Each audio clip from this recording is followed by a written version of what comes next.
ദൈവത്തിൻ്റെ അതിപരിശുദ്ധമായ നാമം വാഴ്ത്തപ്പെടുമാറാകട്ടെ. നമുക്ക് ഒരു വാക്യം ഒന്ന് വായിക്കാം. മത്തായി സുവിശേഷം 26-ാം അധ്യായത്തിൻ്റെ 27, 28 വാക്യങ്ങൾ. പിന്നെ പാനപാത്രം എടുത്ത് സ്തോത്രം ചൊല്ലി അവർക്ക് കൊടുത്തു, എല്ലാവരും ഇതിൽ നിന്ന് കുടിപ്പിൻ. ഇത് അനേകർക്ക് വേണ്ടി പാപമോചനത്തിനായി ചൊരിയുന്ന പുതിയ നിയമത്തിനുള്ള എൻ്റെ രക്തം. എൻ്റെ പിതാവിൻ്റെ രാജ്യത്തിൽ നിങ്ങളോടുകൂടെ പുതുതായി കുടിക്കും നാൾ വരെ ഞാൻ മുന്തിരിവള്ളിയുടെ ഈ അനുഭവത്തിൽ നിന്ന് ഇനി കുടിക്കുകയില്ല എന്ന് ഞാൻ നിങ്ങളോട് പറയുന്നു എന്ന് പറഞ്ഞു. 27, 28 രണ്ട് വാക്യങ്ങൾ. പിന്നെ അവിടുന്ന് പാനപാത്രം എടുത്ത് സ്തോത്രം ചെയ്ത് അവർക്ക് കൊടുത്തുകൊണ്ട് പറഞ്ഞു, എല്ലാവരും ഇതിൽ നിന്ന് കുടിക്കുവിൻ. ഇത് അനേകർക്ക് വേണ്ടി പാപമോചനത്തിനായി ചൊരിയപ്പെടുന്നതും പുതിയ ഉടമ്പടിയുടേതുമായ എൻ്റെ രക്തമാകുന്നു. ആ ബൈബിളിൽ പുതിയ നിയമത്തിൻ്റെതായ രക്തം എന്നാണ് എഴുതുന്നത്. അപ്പോൾ ഈ തിരു അത്താഴ സമയത്ത് അവർ ഭക്ഷണം കഴിച്ചുകൊണ്ടിരിക്കുമ്പോൾ എന്ന ഭാഗത്താണ് അത് പറയുന്നത്. എന്നിട്ട് പറയുന്നു, പുതിയ നിയമത്തിൻ്റെ ഉടമ്പടി. ദൈവത്തിന് മനുഷ്യനുമായി ഉടമ്പടി ചെയ്യാം. പക്ഷേ മനുഷ്യന് ദൈവവുമായി ഉടമ്പടി ചെയ്യണമെങ്കിൽ ഒരു ഉടമ്പടിക്ക് സ്ഥലം വേണം, തീയതി വേണം, കാലാവധി വേണം, 2 വ്യക്തികൾ വേണം, ഒപ്പ് വേണം, എല്ലാം വേണം. അങ്ങനെ ഉണ്ടെങ്കിൽ ചെയ്യാൻ പറ്റുള്ളൂ. നമ്മൾ ദൈവവുമായി ഒരു ഉടമ്പടി എടുക്കുകയാണ് എങ്കിൽ സ്വർഗത്തിലിരിക്കുന്ന ദൈവത്തിൻ്റെ വാക്ക് അംഗീകാരം ആവശ്യമാണ്. എന്ന് പറഞ്ഞാൽ വചനത്തിൻ്റെ അംഗീകാരം അതിനാവശ്യമാണ്. ഒരു കാര്യത്തിന് 2 ഉടമ്പടി ചെയ്യാറില്ല, 2 ഉടമ്പടി സാധുവാവില്ല, നിലനിൽക്കില്ല. അങ്ങനെ ചെയ്താൽ ആദ്യത്തെ ഉടമ്പടി അസാധുവാകും. ഈ ന്യായപ്രമാണ ഉടമ്പടി യേശുക്രിസ്തുവിൻ്റെ കാൽവരി രക്തത്തിൻ്റെ ഉടമ്പടി വന്നപ്പോൾ മറ്റേ ഉടമ്പടി അസാധുവായിപ്പോയി, അതിന് നിലനിൽപ്പില്ലിനി. അതുകൊണ്ടാണ് ന്യായപ്രമാണത്തിൻ്റെ ശാപത്തിൽ നിന്ന് നമ്മളെ വിലയ്ക്ക് വാങ്ങി എന്ന് നമ്മൾ വായിക്കുന്നത്. ഈ ദൈവസഭയുടെ തലവൻ യേശു ആയതുകൊണ്ട് ശരീരമായ സഭയോട് അവനൊരു ഉടമ്പടി ചെയ്തു കഴിഞ്ഞു. അതിൻ്റെ ഒരു വ്യവസ്ഥ ഗലാത്യർ 3:13. മരത്തിന്മേ തൂങ്ങുന്നവനെല്ലാം ശപിക്കപ്പെട്ടവൻ എന്ന് എഴുതിയിരിക്കുന്നത് പോലെ ക്രിസ്തു നമുക്ക് വേണ്ടി ശാപമായി തീർന്നു. ന്യായപ്രമാണത്തിന്റെ ശാപത്തിൽ നിന്ന് നമ്മെ വിലയ്ക്ക് വാങ്ങി അബ്രഹാം. മതി. മരത്തിന്മേൽ തൂങ്ങുന്ന ഏവനും ശപിക്കപ്പെട്ടവൻ എന്ന് എഴുതിയിരിക്കുന്നത് പോലെ ക്രിസ്തു നമുക്ക് വേണ്ടി ശാപമായി തീർന്ന് ന്യായപ്രമാണത്തിൻ്റെ ശാപത്തിൽ നിന്ന് നമ്മളെ വീണ്ടെടുത്തു എന്ന് എഴുതിയിരിക്കുന്നു എന്ന് നമ്മൾ വായിച്ചു. ഇനി എവിടെ എഴുതിയിരിക്കുന്നത്? അത് ആവർത്തന പുസ്തകം 21:23. സത്യവേദ പുസ്തകത്തിൽ 22 ഒരുത്തൻ മരണയോഗ്യമായ ഒരു പാപം ചെയ്തിട്ട് അവനെ കൊന്ന് ഒരു മരത്തിൽ തൂക്കിയാൽ അവന്റെ ശവം മരത്തിന്മേൽ രാത്രി മുഴുവനും ഇരിക്കരുത്, അന്ന് തന്നെ അത് കുഴിച്ചിടണം. തൂങ്ങി മരിച്ചവൻ ദൈവസന്നിധിയിൽ ശാപഗ്രസ്തൻ ആകുന്നു. നിന്റെ ദൈവമായ യഹോവ. മതി. അതായത് മരണശിക്ഷ അർഹിക്കുന്ന തെറ്റ് ചെയ്തവനെ കൊന്നു മരണത്തിൽ തൂക്കിയാൽ അവൻ്റെ ജഡം രാത്രി മുഴുവൻ മരത്തിൽ കിടക്കാൻ പാടില്ല.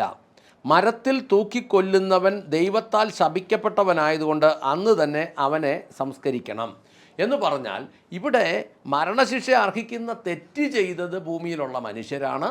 പക്ഷേ ഈ ശിക്ഷ അനുഭവിച്ചത് യേശുവാണ്. യേശുവിനെക്കുറിച്ചാണ് ഇതെഴുതി വച്ചിരിക്കുന്നത്. ഈ യേശുവാണ്, ഈ ക്രിസ്തുവാണ് സഭയുമായി ഉടമ്പടി ചെയ്തത്. അതാണ് നമ്മൾ മത്തായി സുവിശേഷം 26-ാം അധ്യായത്തിൻ്റെ 27, 28 വാക്യങ്ങളിൽ നമ്മൾ വായിച്ചത് പുതിയ നിയമ രക്തത്തിൻ്റെ ഉടമ്പടി. ഇനി അതിൻ്റെ പുറത്ത് കയറി വേറൊരു ഉടമ്പടി ചെയ്തു കഴിഞ്ഞാൽ അത് സാത്താൻ്റെ ഉടമ്പടിയായി മാറും. യഥാർത്ഥത്തിൽ നമ്മൾ യേശുവിൽ വിശ്വസിക്കുന്നുമില്ല, യേശുവിൻ്റെ കാൽവരിയിലും വിശ്വസിക്കുന്നില്ല, യാഗത്തിലും വിശ്വസിക്കുന്നില്ല. അതുകൊണ്ട് നമ്മൾ അതിനെ വിശ്വസിക്കാത്തതുകൊണ്ട് വേറൊരു കാര്യം ചെയ്യുകയെന്ന് ആയി മാറും. യഥാർത്ഥത്തിൽ ദൈവം ഒരു കാര്യം സത്യം പറഞ്ഞാൽ ഒരിക്കലേ പറയുള്ളൂ, ഒരിക്കലേ ചെയ്യുള്ളൂ. കാരണം പഴയ നിയമ ഉടമ്പടിയിൽ ന്യായപ്രമാണമുണ്ട്.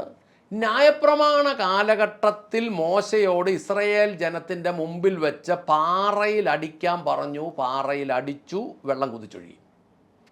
എന്നിട്ട് ദൈവം പറഞ്ഞിട്ട് അവിടെ അടിച്ചു. എന്നാൽ ചില മാസങ്ങൾക്ക് ശേഷം വീണ്ടും അതുപോലത്തെ തന്നെ പ്രശ്നം ഉണ്ടായപ്പോൾ പാറയോട് വെള്ളം ചോദിക്കാനാണ് ദൈവം പറഞ്ഞത്.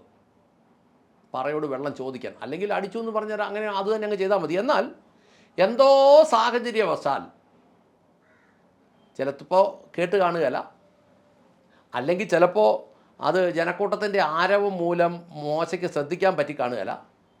എന്നതാണേലും മോശയുടെ ഒരശ്രദ്ധ കൊണ്ടോ എന്തോ മോശ രണ്ടാമത്തെ പ്രാവശ്യം പാറയോട് വെള്ളം ചോദിക്കാൻ പറഞ്ഞിടത്ത് മോശ പാറ കയറി അടിച്ചു. കാര്യം പറഞ്ഞാൽ ജനത്തിൻ്റെ മുമ്പിൽ മോശ ദൈവം നാണം കെടുത്തിയൊന്നുമില്ല. ദൈവം വെള്ളമൊക്കെ കൊടുത്തു. പക്ഷേ ദൈവം ഒരു കാര്യം പറഞ്ഞു, നീ കനാനിൽ കയറാൻ പോകുന്നില്ല. കാരണം ഈ പറയാത്ത കാര്യം ചെയ്തു എന്നതാണ് അതിൻ്റെ മർമ്മം. പറയാത്ത കാര്യം ചെയ്താൽ ദൈവം അത് സമ്മതിക്കുകയല്ല. ദൈവം ഓരോ കാര്യങ്ങളും വ്യക്തമായിട്ട് പറഞ്ഞുകൊണ്ടാണ്. മോശയെക്കാളും പ്രിയപ്പെട്ട ആളുകളൊന്നും ഭൂമിയിൽ ദൈവത്തിൻ്റെ മുമ്പിൽ അതുപോലെ വിശുദ്ധനായിട്ട് നിന്ന ആളുകളില്ല. മോശയോട് പോലും അത്ര കർശനമായിട്ടാണ് ദൈവം ഇടപെട്ടതെങ്കിൽ ഇപ്പം നമ്മൾ പറയുന്നത് പുതിയ നിയമ കാലഘട്ടത്തിൽ നമ്മളത് ഭയങ്കര പരിശുദ്ധന്മാരാണ്, നമ്മളങ്ങനെയാണ് ഇങ്ങനെയാണെന്നൊക്കെയാണ് പറയുന്നെങ്കിലും വചനം വിട്ട് ദൈവം അങ്ങോട്ടും ഇങ്ങോട്ടും മാറും എന്ന് ചിന്തിക്കരുത്. ആ ചിന്തിക്കുന്നത് വളരെ മണ്ടത്തരമാണ്. ഇനി അത് വാക്യം പറയാം. യോഹന്നാൻ സുവിശേഷം എടുത്തേ 14 അധ്യായത്തിൻ്റെ 15 വാക്യത്തിൽ യേശു എന്നാ പറഞ്ഞത്? നിങ്ങൾ എന്നെ സ്നേഹിക്കുന്നുവെങ്കിൽ എൻ്റെ കൽപ്പനകളെ കാത്തുകൊള്ളും. നിങ്ങൾ എന്നെ സ്നേഹിക്കുന്നെങ്കിൽ എൻ്റെ കൽപ്പനകളെ കാത്തുകൊള്ളും എന്ന് പറഞ്ഞാൽ കൽപ്പനകൾ അനുസരിക്കുമെന്ന അതിനകത്ത് എഴുതിയേക്കുന്നത് കൽപ്പനകൾ കാത്തുകൊള്ളുമെന്നാണെങ്കിൽ NIV ബൈബിൾ എഴുതുന്നു, നിങ്ങൾ എന്നെ സ്നേഹിക്കുന്നു എങ്കിൽ എൻ്റെ കൽപ്പനകൾ അനുസരിക്കും. അപ്പോൾ ഞാൻ പിതാവിനോട് അപേക്ഷിക്കുകയും അവിടുന്ന് നിങ്ങൾക്ക് സത്യത്തിൻ്റെ ആത്മാവ് എന്ന മറ്റൊരു കാര്യസ്ഥനെ നിങ്ങളോടുകൂടെ എന്നേക്കും ഇരിക്കേണ്ടതിന് നൽകുകയും ചെയ്യും. ലോകത്തിന് ഈ ആത്മാവിനെ സ്വീകരിക്കാൻ കഴിയുകയില്ല. അതായത് കൽപ്പന അനുസരിക്കുന്നവനാണ് ദൈവം പരിശുദ്ധാത്മാവിനെ കൊടുത്തത്. കൽപ്പന അനുസരിക്കാത്തവനെ ദൈവം വിളിക്കുന്നതാണ് ലോകം. ഈ ലോകത്തിന് ഈ ആത്മാവിനെ സ്വീകരിക്കാൻ കഴിയത്തുമില്ലെന്നാണ് ദൈവത്തിൻ്റെ പരിശുദ്ധാത്മാവ് പറഞ്ഞത്, അല്ലെങ്കിൽ ദൈവത്തിൻ്റെ വചനം പറയുന്നത്. അപ്പോൾ ഈ കൽപ്പനകൾ വേണ്ട. പുതിയ നിയമം വളരെ ലഘുവാണ്, വളരെ സിമ്പിളാണ്, എത്ര ലളിതമാണെന്നൊക്കെ പറഞ്ഞു കഴിഞ്ഞാലും ഈ പുതിയ നിയമ മോശമാരോട് ഞാൻ പറയട്ടെ, ഇന്നത്തെ കാലത്ത് അന്നത്തെ മോശ നടത്തിയ പോലെയൊന്നും ഇന്നത്തെ മോശമാർ, ഇന്നത്തെ പുതിയ നിയമ നേതാക്കന്മാരൊന്നും ആരെയും നടത്തുന്നില്ല. അന്നത്തെ മോശ ഇത്രയും വലിയൊരു ജനക്കൂട്ടത്തെ 40 വർഷം മരുഭൂമിയിലൂടെ കൊണ്ടുപോയ ആളാണ്. ഫറവോൻ്റെ മുമ്പിൽ അത്ഭുതങ്ങളും അടയാളങ്ങളും ചെയ്തയാളാണ്. ഫറവോൻ്റെ മുമ്പിൽ വീര്യപ്രവർത്തികൾ ചെയ്തയാളാണ്. എന്ന് പറഞ്ഞാൽ ചെങ്കടലൊക്കെ പിളർക്കുന്ന അത്രയും വലിയ അത്ഭുതം കണ്ട ഈ മോശ, ഇതിൻ്റെ മുന്നേ നിന്ന് നയിച്ച ഈ മോശയോട് പോലും ദൈവം പറഞ്ഞു, നീ കനാൻ ദേശത്ത് കയറുകയില്ല. ചെയ്യാത്ത കാര്യം ചെയ്യാൻ പോയോണ്ടാ. അങ്ങനെയെങ്കിൽ ഇന്ന് കൽപ്പന അനുസരിക്കാത്ത പുതിയ നിയമ മോശമാരോട്, നേതാക്കന്മാരോട് പറയാൻ ആഗ്രഹിക്കുന്നു, നോക്കിയും കണ്ടു നിന്നില്ലെങ്കിൽ നിങ്ങളുടെ പ്രവൃത്തി അവസാനം തീയാൽ ശോധന ചെയ്യുന്ന ഒരു സമയം വരും. തീയാൽ ശോധന ചെയ്തു വരുമ്പോൾ വൈക്കോല് കൊണ്ടും പുല്ലുകൊണ്ടും തടി കൊണ്ടും ഒക്കെ പണിത് കത്തിപ്പോവും. ഒരുത്തനെ തീ കൂടെ വിട്ട് കഴിയുമ്പോൾ എല്ലാം കഴിഞ്ഞ് കത്തിക്കരിഞ്ഞ അവസ്ഥയിൽ അപ്പുറത്ത് വരുന്നൊരവസ്ഥയൊന്ന് ആലോചിച്ച് നോക്കിയേ.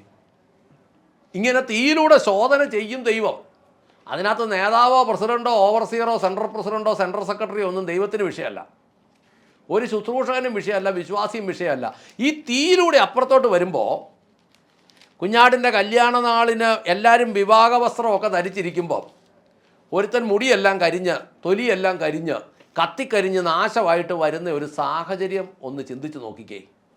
മോശയോട് വിട്ടുവീഴ്ച ചെയ്യാത്ത ദൈവം, വചനത്തിൻ്റെ വ്യവസ്ഥയ്ക്കകത്തുനിന്ന് അങ്ങോട്ടും ഇങ്ങോട്ടും മാറാത്ത ദൈവം, ഈ പുതിയ നിയമ മോശമാരായ നമ്മളോട് വിട്ടുവീഴ്ച ചെയ്യുമെന്ന് നമ്മൾ തെറ്റിദ്ധരിച്ചാൽ നമ്മൾ ഏറ്റവും വലിയ വിഡ്ഢികളായി മാറും. കത്തിക്കരിഞ്ഞ് ദൈവത്തിൻ്റെ സന്നിധി കയറി ചെല്ലുമ്പോൾ ആ കുഞ്ഞാടിൻ്റെ കല്യാണ വിരുന്നിൻ്റെ രംഗം നമ്മുടെ ബുദ്ധിക്കൊന്ന് ചിന്തിച്ച് നോക്കിക്കുക. എല്ലാവരും ഉണ്ട്, ഭയങ്കര വിശേഷ വസ്ത്രങ്ങളൊക്കെ ഉണ്ട്, യോഗ്യമായ സ്ഥലത്ത് നമ്മൾ നേതാവായിട്ട് നിന്ന് ഒരുത്തൻ കത്തിക്കരിഞ്ഞ് ഒന്നുമില്ലാതെ അങ്ങ് കയറി ചെന്നാൽ ആരെങ്കിലും അടുത്തിരുത്തുമോ? ആരെങ്കിലും അടുപ്പിക്കുമോ? പക്ഷേ തീയിലൂടെ എന്നതുപോലെ രക്ഷിക്കപ്പെടും. അങ്ങനെ അവിടെ ചെന്ന് നാണം കെടുന്നതിലും ഭേദം അവിടെ ചെല്ലാതിരിക്കുക. അതുകൊണ്ട് പ്രാർത്ഥിക്കാം.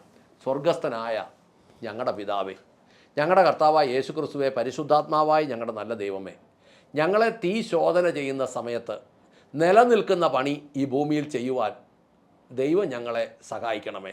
ദൈവത്തെ സ്തുതിക്കേണ്ട സമയത്ത് അച്ചായനെയും അമ്മച്ചിയെയും അമേരിക്കക്കാരെയും സ്തുതിക്കാൻ നടക്കാതെ, എൻ്റെ ദൈവമേ പണം തരുന്നവനെ സ്തുതിക്കാൻ നടക്കാതെ, ദൈവത്തെ സ്തുതിച്ചും ദൈവനാമത്തിനായി ജീവിച്ചും കർത്താവെ ഞങ്ങളുടെ ഭൂമിയിലെ അവസാന ദിവസം ഇന്നാണോ നാളെയാണോ എന്ന് ഞങ്ങൾ അറിയുന്നില്ല.